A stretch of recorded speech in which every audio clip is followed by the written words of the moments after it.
ॐ श्रीगणेशाय नमः। श्रीमृत्युञ्जयाय नमः। श्रीसदाशिवकवचस्तोत्रम्। श्रीदेव्युवाच भगवन् देवदेवेश सर्वाम्नाय प्रपूजित सर्वं मे कथितं देव कवचं न प्रकाशितं प्रासादाख्यस्य मन्त्रस्य कवचं मे प्रकाशय सर्वरक्षाकरं देव यदि स्नेहोऽस्ति मां प्रति। श्रीभगवानुवाच प्रासादमन्त्रकवचस्य वामदेव ऋषिः पङ्क्तिश्छन्दः सदाशिवो देवता सकलाभीष्टसिद्धये पाठे विनियोगः शिरो मे सर्वदा पातु प्रासादाख्यः सदाशिवः षडक्षरस्वरूपो मे वदनं तु महेश्वरः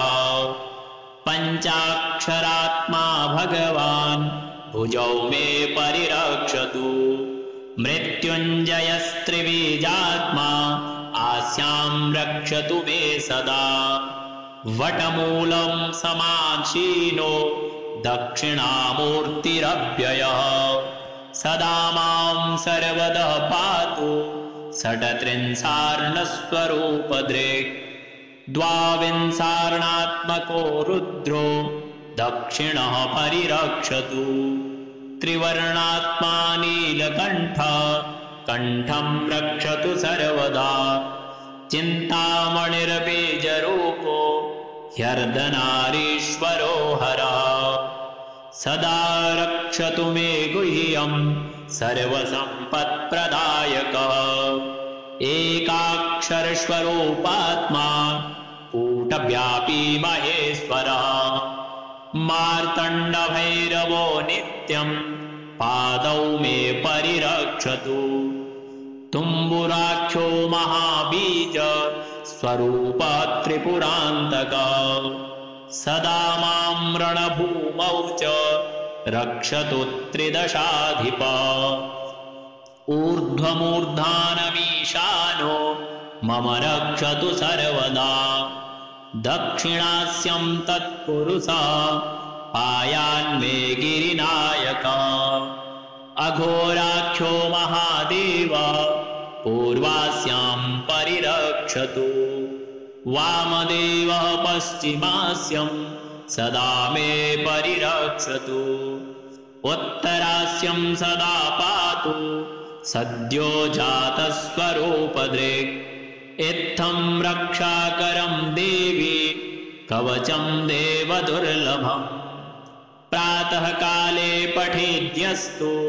सोभीष्टं फलमाप्नुयात् पूजाकाले पठेद्यस्तु कवचं साधकोत्तमः कीर्तिश्रीकान्तिमेधायुः सहितो भवति ध्रुवम् कण्ठे यो धारयेदेतत् कवचं मत्स्वरूपकम् युद्धे च जयमाप्नोति द्यूते वादे च साधकः कवचं धारयेद्यस्तु साधको दक्षिणे भुजे देवा मनुष्या गन्धर्वा वस्यास्तस्य न संशयः कवचं शिरसा यस्तु धारयेद्यतमानसः करस्थास्तस्य देवेशि अणिमाद्यष्टसिद्धयः भूर्जपत्रे त्विमां विद्यां शुक्लपक्षेण वेष्टितां रजतोदरसंमिष्टां कृत्वा वाधारयेत् सुधीः सम्प्राप्य महतीं लक्ष्मी मन्ते मद्देहरूपभाक् यस्मै कस्मै न दातव्यं न प्रकाश्यं कदाचन शिष्याय भक्तियुक्ताय साधकाय प्रकाशयेत् अन्यथा सिद्धिहानि स्यात् सत्यमेतन्मनोरमे तव स्नेहान्महादेवी कथितं कवचं शुभम् न देयं कस्यचिद् भद्रे यदिच्छेदात्मनो हितम् यो अर्चयेद्गन्धपुष्पाद्यै कवचं मन्मुखोदितं तेनार्चिता महादेवी सर्वे देवा न संशयः। श्रीदेव्युवाच भगवन् देवदेवेश सर्वाम्नाय प्रपूजित सर्वं मे कथितं देव कवचं न प्रकाशितं प्रासादाख्यस्य मन्त्रस्य कवचं मे प्रकाशय सर्वरक्षाकरं देव यदि स्नेहोऽस्ति मां प्रति। श्रीभगवानुवाच प्रासादमन्त्रकवचस्य वामदेव ऋषिः पङ्क्तिश्छन्दः सदाशिवो देवता सकलाभीष्टसिद्धये पाठे विनियोगः शिरो मे सर्वदा पातु प्रासादाख्यः सदाशिवः षडक्षरस्वरूपो मे वदनं तु महेश्वरः पञ्चाक्षरात्मा भगवान् भुजौ मे परिरक्षतु मृत्युञ्जयस्त्रिबीजात्मा आस्यां रक्षतु मे सदा वटमूलं समासीनो दक्षिणामूर्तिरव्ययः सदा मां सर्वदा पातु षट्त्रिंशार्णस्वरूपदृक् द्वाविंशार्णात्मको रुद्रो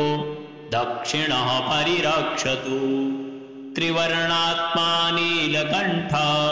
कण्ठं रक्षतु सर्वदा चिन्तामणिर्बीजरूपो ह्यर्धनारीश्वरो हरः सदा रक्षतु मे गुह्यं सर्वसम्पत्प्रदायकः एकाक्षरस्वरूपात्मा कूटव्यापी महेश्वरः मार्तण्डभैरवो नित्यं पादौ मे परिरक्षतु तुम्बुराख्यो महाबीज स्वरूप त्रिपुरान्तकः सदा मां रणभूमौ च रक्षतु त्रिदशाधिपः ऊर्ध्वमूर्धानमीशानो मम रक्षतु सर्वदा दक्षिणास्यं तत्पुरुषः पायान्मे गिरिनायकः अघोराख्यो महादेव पूर्वास्यां परिरक्षतु वामदेवः पश्चिमास्यं सदा मे परिरक्षतु उत्तरास्यं सदा पातु सद्यो जातस्वरूपदृक् इत्थं रक्षाकरं देवी कवचं देवदुर्लभम् प्रातःकाले पठेद्यस्तु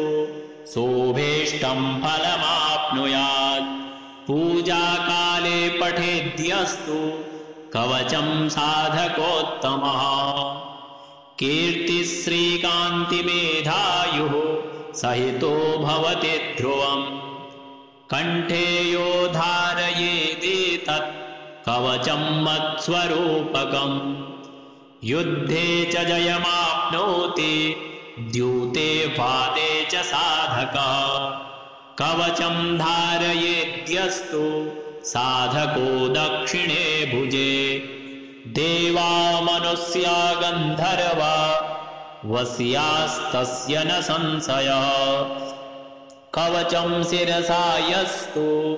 धारयेद्यतमानसः करस्थास्तस्य देवेशि अणिमाद्यष्टसिद्धयः भूर्जपत्रे त्विमां विद्यां शुक्लपक्षेण वेष्टिताम् रजतोदरसंविष्टां कृत्वा वाधारयेत् सुधीः सम्प्राप्य महतीं लक्ष्मी मन्ते मध्ये हरूपभाक् यस्मै कस्मै न दातव्यं न प्रकाश्यं कदाचन शिष्याय भक्तियुक्ताय साधकाय प्रकाशयेत् अन्यथा सिद्धिहानि स्यात् सत्यमेतन्मनोरमे तव स्नेहान् महादेवी कथितं कवचं शुभम् न देयं कस्यचित् भद्रे यदिच्छेदात्मनो हितम्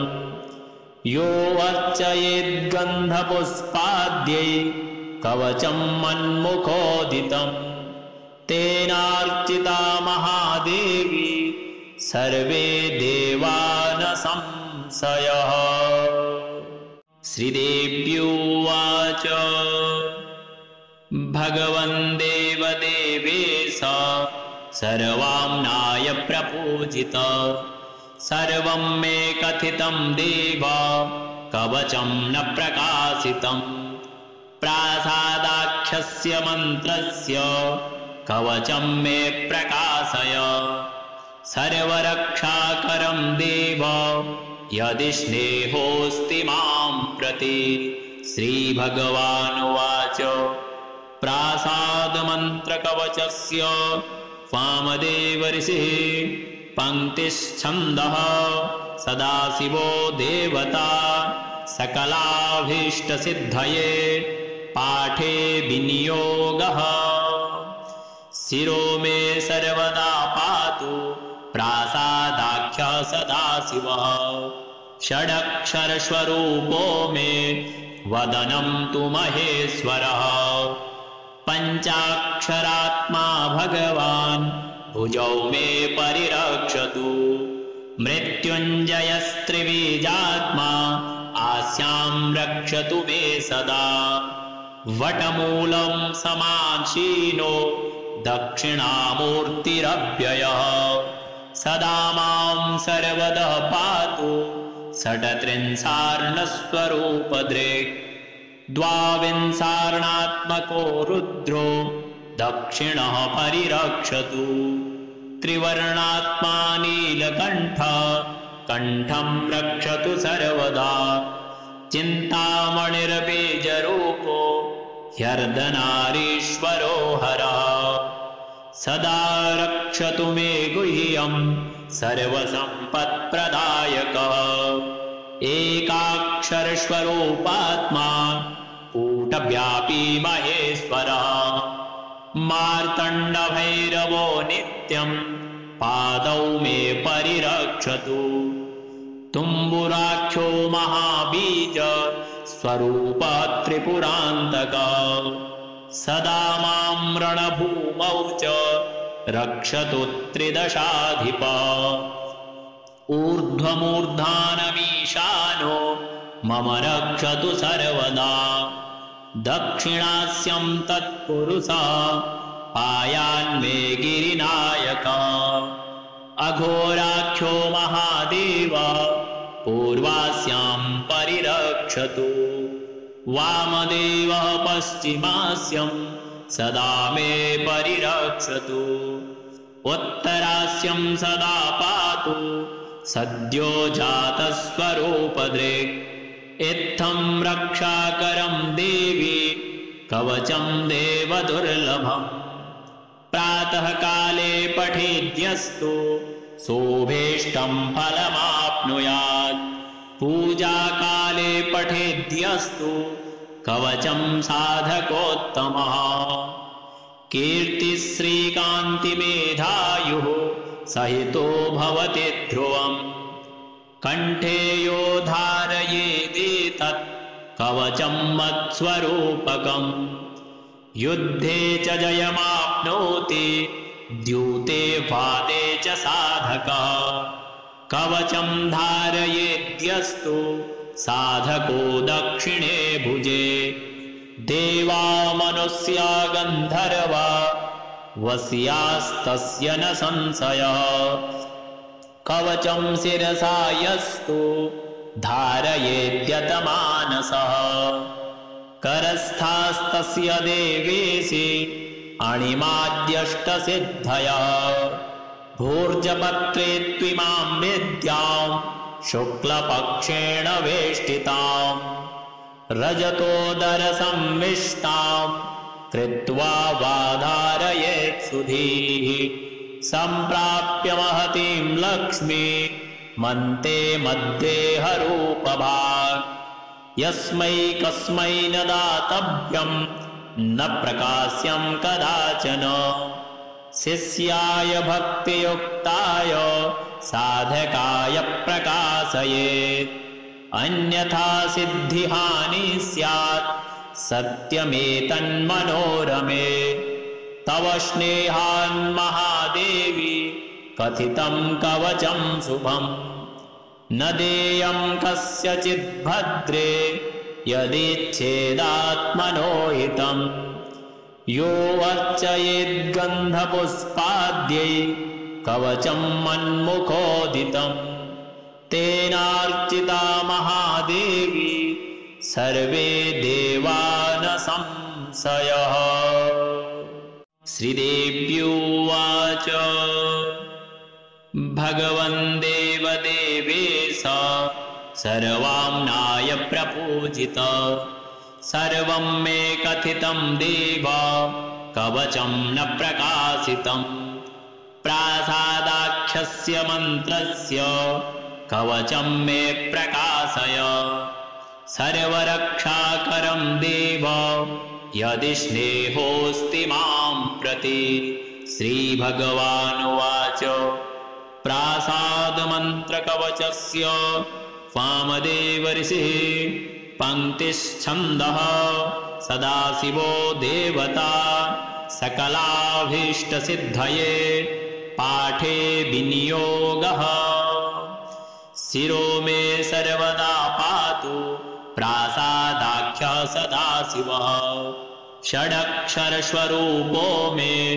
वदनं तु महेश्वरः पञ्चाक्षरात्मा भगवान् भुजौ मे परिरक्षतु मृत्युञ्जयस्त्रिबीजात्मा आस्यां रक्षतु मे सदा वटमूलं समासीनो दक्षिणामूर्तिरव्ययः सदा मां सर्वतः पातु षट्त्रिंशार्णस्वरूपदृक् द्वाविंशार्णात्मको रुद्रो दक्षिणः परिरक्षतु त्रिवर्णात्मा नीलकण्ठः कण्ठं रक्षतु सर्वदा चिन्तामणिर्बीजरूपो ह्यर्धनारीश्वरो हरः सदा रक्षतु मे गुह्यं सर्वसम्पत्प्रदायकः एकाक्षरस्वरूपात्मा कूटव्यापी महेश्वरः मार्तण्डभैरवो नित्यं पादौ मे परिरक्षतु तुम्बुराख्यो महाबीज स्वरूप त्रिपुरान्तकः सदा मां रणभूमौ च रक्षतु त्रिदशाधिपः ऊर्ध्वमूर्धानमीशानो मम रक्षतु सर्वदा दक्षिणास्यं तत्पुरुषः पायान्मे गिरिनायकः अघोराख्यो महादेव पूर्वास्यां परिरक्षतु वामदेवः पश्चिमास्यं सदा मे परिरक्षतु उत्तरास्यं सदा पातु सद्यो जातस्वरूपदृक् इत्थं रक्षाकरं देवी कवचं देवदुर्लभम् प्रातःकाले पठेद्यस्तु शोभेष्टं फलमाप्नुयात् पूजाकाले पठेद्यस्तु कवचं साधकोत्तमः कीर्तिश्रीकान्तिमेधायुः सहितो भवति ध्रुवम् कण्ठे यो धारयेदेतत् कवचं मत्स्वरूपकम् युद्धे च जयमाप्नोति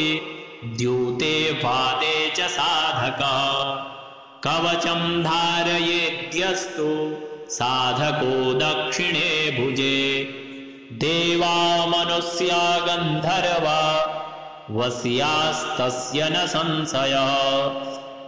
कवचं शिरसा यस्तु धारयेद्यतमानसः करस्थास्तस्य देवेशि अणिमाद्यष्टसिद्धयः भूर्जपत्रे त्विमां विद्यां शुक्लपक्षेण वेष्टितां रजतोदरसंविष्टां कृत्वा वाधारयेत् सुधीः सम्प्राप्य महतीं लक्ष्मी मन्ते मद्देहरूपभाक् यस्मै कस्मै न दातव्यं न प्रकाश्यं कदाचन शिष्याय भक्तियुक्ताय साधकाय प्रकाशयेत् अन्यथा सिद्धिहानि स्यात् सत्यमेतन्मनोरमे तव स्नेहान्महादेवी कथितं कवचं शुभम् न देयं कस्यचिद्भद्रे यदिच्छेदात्मनो हितम् यो अर्चयेद्गन्धपुष्पाद्यै कवचं मन्मुखोदितं तेनार्चिता महादेवी सर्वे देवा न संशयः। श्रीदेव्युवाच भगवन् देवदेवेश सर्वाम्नाय प्रपूजित सर्वं मे कथितं देव कवचं न प्रकाशितं प्रासादाख्यस्य मन्त्रस्य कवचं मे प्रकाशय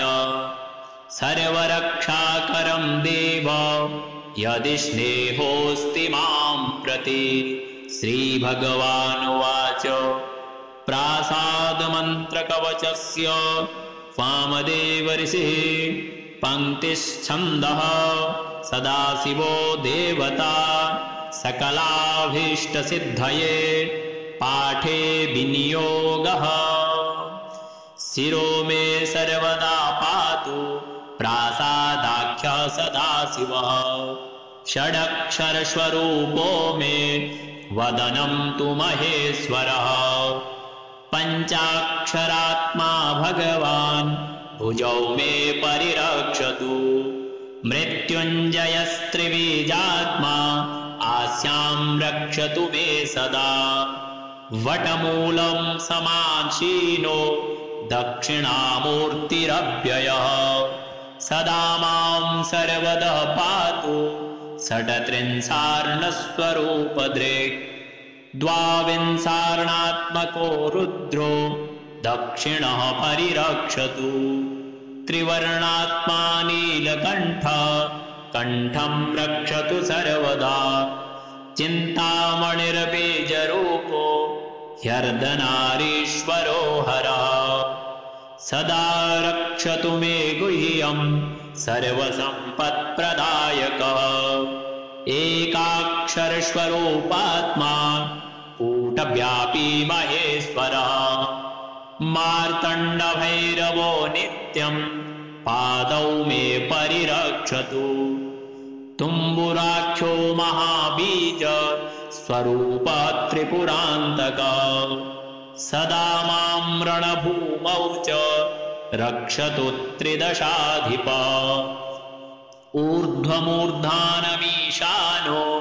मम रक्षतु सर्वदा दक्षिणास्यं तत्पुरुषः पायान्मे गिरिनायकः अघोराख्यो महादेव पूर्वास्यां परिरक्षतु वामदेवः पश्चिमास्यं सदा मे परिरक्षतु उत्तरास्यं सदा पातु सद्यो जातस्वरूपदृक् इत्थं रक्षाकरं देवी कवचं देवदुर्लभम् प्रातःकाले पठेद्यस्तु शोभेष्टं फलमाप्नुयात् पूजाकाले पठेद्यस्तु कवचं साधकोत्तमः कीर्तिश्रीकान्तिमेधायुः सहितो भवति ध्रुवम् कण्ठे यो धारयेदेतत् कवचं मत्स्वरूपकम् युद्धे च जयमाप्नोति द्यूते वादे च साधकः कवचं धारयेद्यस्तु साधको दक्षिणे भुजे देवा मनुष्या गन्धर्वा वस्यास्तस्य न संशयः कवचं शिरसा यस्तु धारयेद्यतमानसः करस्थास्तस्य देवेशि अणिमाद्यष्टसिद्धयः भूर्जपत्रे त्विमां विद्यां शुक्लपक्षेण वेष्टिताम् रजतोदरसंविष्टां कृत्वा वाधारयेत् सुधीः सम्प्राप्य महतीं लक्ष्मी मन्ते मद्देहरूपभाक् यस्मै कस्मै न दातव्यं न प्रकाश्यं कदाचन शिष्याय भक्तियुक्ताय साधकाय प्रकाशयेत् अन्यथा सिद्धिहानि स्यात् सत्यमेतन्मनोरमे तव स्नेहान्महादेवी कथितं कवचं शुभम् न देयं कस्यचिद्भद्रे यदिच्छेदात्मनो हितम् यो अर्चयेद्गन्धपुष्पाद्यै कवचं मन्मुखोदितम् तेनार्चिता महादेवी सर्वे देवा न संशयः श्रीदेव्युवाच भगवन् देवदेवेश सर्वाम्नाय प्रपूजित सर्वं मे कथितं देव कवचं न प्रकाशितम् प्रासादाख्यस्य मन्त्रस्य कवचं मे प्रकाशय सर्वरक्षाकरं देव यदि स्नेहोऽस्ति मां प्रति श्रीभगवानुवाच प्रासादमन्त्रकवचस्य वामदेव ऋषिः पङ्क्तिश्छन्दः सदाशिवो देवता सकलाभीष्टसिद्धये पाठे विनियोगः शिरो मे सर्वदा पातु प्रासादाख्यः सदाशिवः षडक्षरस्वरूपो मे वदनं तु महेश्वरः पञ्चाक्षरात्मा भगवान् भुजौ मे परिरक्षतु मृत्युञ्जयस्त्रिबीजात्मा आस्यां रक्षतु मे सदा वटमूलं समासीनो दक्षिणामूर्तिरव्ययः सदा मां सर्वदः पातु षट्त्रिंशार्णस्वरूपदृक् द्वाविंशार्णात्मको रुद्रो दक्षिणः परिरक्षतु त्रिवर्णात्मा नीलकण्ठः कण्ठं रक्षतु सर्वदा चिन्तामणिर्बीजरूपो ह्यर्धनारीश्वरो हरः सदा रक्षतु मे गुह्यं सर्वसम्पत्प्रदायकः एकाक्षरस्वरूपात्मा कूटव्यापी महेश्वरः मार्तण्डभैरवो नित्यं पादौ मे परिरक्षतु तुम्बुराख्यो महाबीज स्वरूप त्रिपुरान्तकः सदा मां रणभूमौ च रक्षतु त्रिदशाधिपः ऊर्ध्वमूर्धानमीशानो मम रक्षतु सर्वदा दक्षिणास्यं तत्पुरुषः पायान्मे गिरिनायकः अघोराख्यो महादेव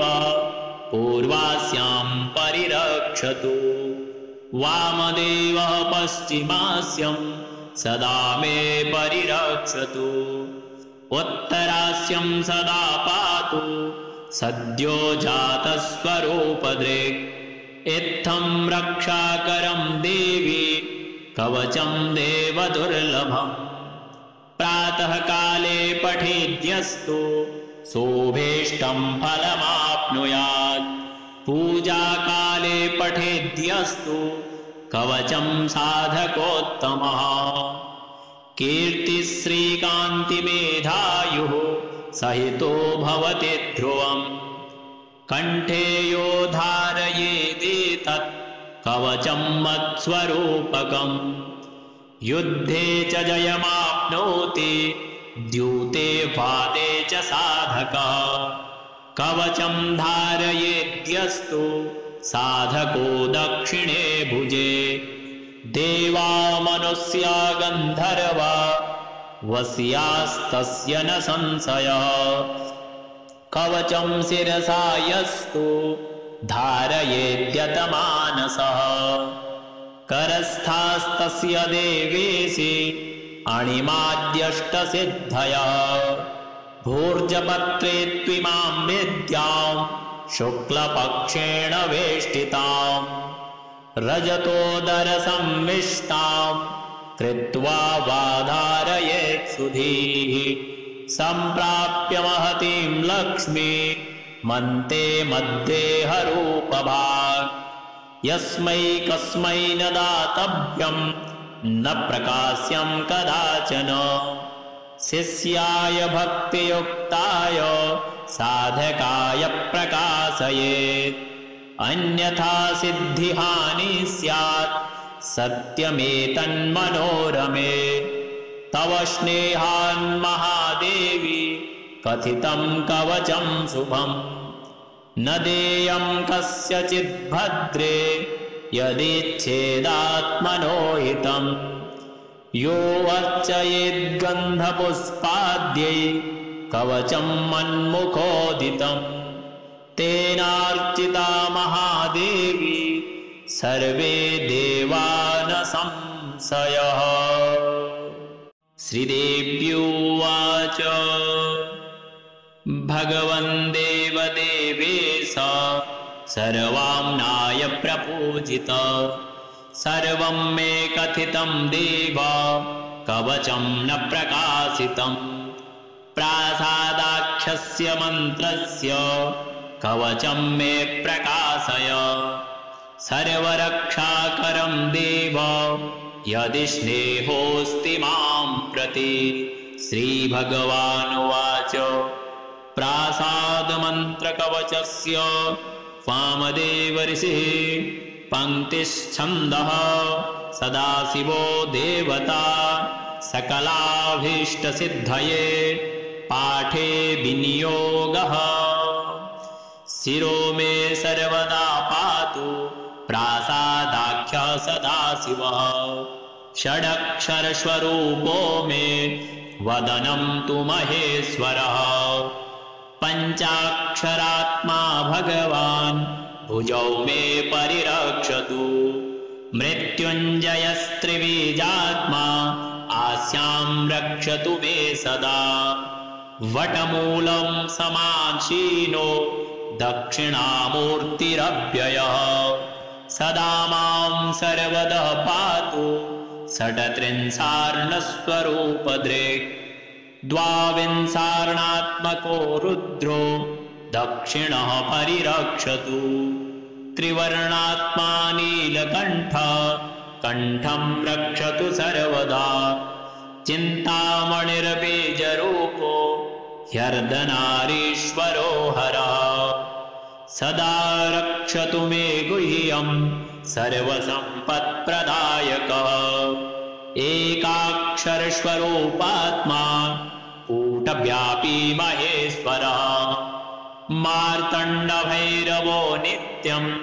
पादौ मे परिरक्षतु तुम्बुराख्यो महाबीज स्वरूप त्रिपुरान्तकः सदा मां रणभूमौ च रक्षतु त्रिदशाधिपः ऊर्ध्वमूर्धानमीशानो मम रक्षतु सर्वदा दक्षिणास्यं तत्पुरुषः पायान्मे गिरिनायकः अघोराख्यो महादेव पूर्वास्यां परिरक्षतु। वामदेवः पश्चिमास्यं सदा मे परिरक्षतु। उत्तरास्यं सदा पातु सद्यो जातस्वरूपदृक्। इत्थं रक्षाकरं देवी कवचं देवदुर्लभम्। प्रातःकाले पठेद्यस्तु सोभीष्टं फलमाप्नुयात्। पूजाकाले पठेद्यस्तु कवचं साधकोत्तमः। कीर्तिश्रीकान्तिमेधायुः सहितो भवति ध्रुवम्। कण्ठे यो धारयेदेतत् कवचं मत्स्वरूपकम्। युद्धे च जयमाप्नोति द्यूते वादे च साधकः। कवचं धारयेद्यस्तु साधको दक्षिणे भुजे। देवा मनुष्या गन्धर्वा वस्यास्तस्य न संशयः। कवचं शिरसा यस्तु धारयेद्यतमानसः। करस्थास्तस्य देवेशि अणिमाद्यष्टसिद्धयः। भूर्जपत्रे त्विमां विद्यां शुक्लपक्षेण वेष्टिताम्। रजतोदरसंविष्टां कृत्वा वाधारयेत् सुधीः। सम्प्राप्य महतीं लक्ष्मी मन्ते मध्ये हरूपभाक्। यस्मै कस्मै न दातव्यं न प्रकाश्यं कदाचन। शिष्याय भक्तियुक्ताय साधकाय प्रकाशयेत्। अन्यथा सिद्धिहानि स्यात् सत्यमेतन्मनोरमे। तव स्नेहान्महादेवी कथितं कवचं शुभम्। न देयं कस्यचिद्भद्रे यदिच्छेदात्मनो हितम्। यो अर्चयेद्गन्धपुष्पाद्यै कवचं मन्मुखोदितम्। तेनार्चिता महादेवी सर्वे देवा न संशयः। श्रीदेव्युवाच भगवन् देवदेवेश सर्वाम्नाय प्रपूजित। सर्वं मे कथितं देव कवचं न प्रकाशितम्। प्रासादाख्यस्य मन्त्रस्य कवचं मे प्रकाशय। सर्वरक्षाकरं देव यदि स्नेहोऽस्ति मां प्रति। श्रीभगवानुवाच प्रासादमन्त्रकवचस्य वामदेव ऋषिः। पङ्क्तिश्छन्दः सदाशिवो देवता। सकलाभीष्टसिद्धये पाठे विनियोगः। शिरो मे सर्वदा पातु प्रासादाख्यः सदाशिवः। षडक्षरस्वरूपो मे वदनं तु महेश्वरः। पञ्चाक्षरात्मा भगवान् भुजौ मे परिरक्षतु। मृत्युञ्जयस्त्रिबीजात्मा आस्यां रक्षतु मे सदा। वटमूलं समासीनो दक्षिणामूर्तिरव्ययः। सदा मां सर्वदा पातु षट्त्रिंशार्णस्वरूपदृक्। द्वाविंशार्णात्मको रुद्रो दक्षिणः परिरक्षतु। त्रिवर्णात्मा नीलकण्ठः कण्ठं रक्षतु सर्वदा। चिन्तामणिर्बीजरूपो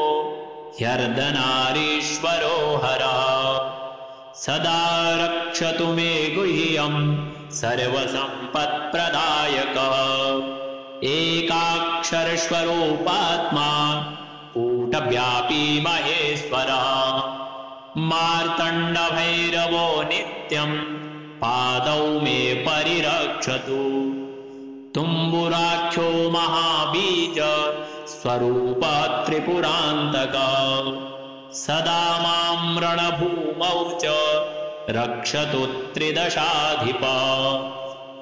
ऊर्ध्वमूर्धानमीशानो मम रक्षतु सर्वदा दक्षिणास्यं तत्पुरुषा पायान्मे गिरिनायक अघोराख्यो महादेव पूर्वास्यां परिरक्षतु वामदेवः पश्चिमास्यं सदा मे परिरक्षतु उत्तरास्यं सदा पातु सद्यो जातस्वरूपदृक् इत्थं रक्षाकरं देवी कवचं देवदुर्लभम् प्रातःकाले पठेद्यस्तु सोभीष्टं फलमाप्नुयात् पूजाकाले पठेद्यस्तु कवचं साधकोत्तमः कीर्तिश्रीकान्तिमेधायुः सहितो भवति ध्रुवम् कण्ठे यो धारयेदेतत् कवचं मत्स्वरूपकम् युद्धे च जयमाप्नोति द्यूते वादे च साधकः कवचं धारयेद्यस्तु साधको दक्षिणे भुजे देवा मनुष्या गन्धर्वा वस्यास्तस्य न संशयः कवचं शिरसा यस्तु धारयेद्यतमानसः करस्थास्तस्य देवेशि अणिमाद्यष्टसिद्धयः भूर्जपत्रे त्विमां विद्यां शुक्लपक्षेण वेष्टितां रजतोदरसंविष्टां कृत्वा वाधारयेत् सुधीः सम्प्राप्य महतीं लक्ष्मी मन्ते मध्ये हरूपभाक् यस्मै कस्मै न दातव्यं न प्रकाश्यं कदाचन शिष्याय भक्तियुक्ताय साधकाय प्रकाशयेत् अन्यथा सिद्धिहानि स्यात् सत्यमेतन्मनोरमे तव स्नेहान्महादेवी कथितं कवचं शुभम् न देयं कस्यचित् भद्रे यदिच्छेदात्मनो हितम् यो अर्चयेद्गन्धपुष्पाद्यै कवचं मन्मुखोदितम् तेनार्चिता महादेवी सर्वे देवा न संशयः श्रीदेव्युवाच भगवन् देवदेवेश सर्वाम्नाय प्रपूजित सर्वं मे कथितं देव कवचं न प्रकाशितं प्रासादाख्यस्य मन्त्रस्य कवचं मे प्रकाशय सर्वरक्षाकरं देव यदि स्नेहोऽस्ति मां प्रति श्रीभगवानुवाच प्रासादमन्त्रकवचस्य वामदेव ऋषिः पङ्क्तिश्छन्दः सदाशिवो देवता सकलाभीष्टसिद्धये पाठे विनियोगः शिरो मे सर्वदा पातु प्रासादाख्यः सदाशिवः षडक्षरस्वरूपो मे वदनं तु महेश्वरः पञ्चाक्षरात्मा भगवान् भुजौ मे परिरक्षतु मृत्युञ्जयस्त्रिबीजात्मा आस्यां रक्षतु मे सदा वटमूलं समासीनो दक्षिणामूर्तिरव्ययः सदा मां सर्वतः पातु षट्त्रिंशार्णस्वरूपदृक्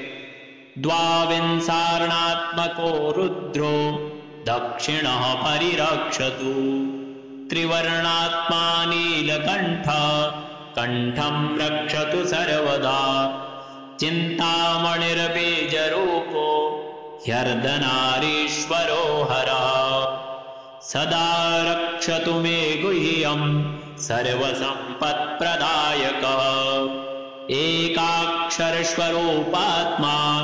कूटव्यापी महेश्वरः मार्तण्डभैरवो नित्यं पादौ मे परिरक्षतु तुम्बुराख्यो महाबीज स्वरूप त्रिपुरान्तक सदा मां रणभूमौ च रक्षतु त्रिदशाधिप ऊर्ध्वमूर्धानमीशानो मम रक्षतु सर्वदा दक्षिणास्यं तत्पुरुषः पायान्मे गिरिनायक अघोराख्यो महादेव पूर्वास्यां परिरक्षतु वामदेवः पश्चिमास्यं सदा मे परिरक्षतु उत्तरास्यं सदा पातु सद्यो जातस्वरूपदृक् इत्थं रक्षाकरं देवी कवचं देवदुर्लभम् प्रातःकाले पठेद्यस्तु सोभीष्टं फलमाप्नुयात् पूजाकाले पठेद्यस्तु कवचं साधकोत्तमः कीर्तिश्रीकान्तिमेधायुः सहितो भवति ध्रुवम् कण्ठे यो धारयेदेतत् कवचं मत्स्वरूपकम् युद्धे च जयमाप्नोति द्यूते वादे च साधकः कवचं धारयेद्यस्तु साधको दक्षिणे भुजे देवा मनुष्या गन्धर्वा वस्यास्तस्य न संशयः कवचं शिरसा यस्तु धारयेद्यतमानसः करस्थास्तस्य देवेशि अणिमाद्यष्टसिद्धयः भूर्जपत्रे त्विमां विद्यां शुक्लपक्षेण वेष्टिताम् रजतोदरसंविष्टां कृत्वा वाधारयेत्सुधीः सम्प्राप्य महतीं लक्ष्मी मन्ते मद्देहरूपभाक् यस्मै कस्मै न दातव्यं न प्रकाश्यं कदाचन शिष्याय भक्तियुक्ताय साधकाय प्रकाशयेत् अन्यथा सिद्धिहानि स्यात् सत्यमेतन्मनोरमे तव स्नेहान् महादेवी कथितं कवचं शुभम् न देयं कस्यचित् भद्रे यदिच्छेदात्मनो हितम् यो अर्चयेद्गन्धपुष्पाद्यै कवचं मन्मुखोदितम् तेनार्चिता महादेवी सर्वे देवा न संशयः।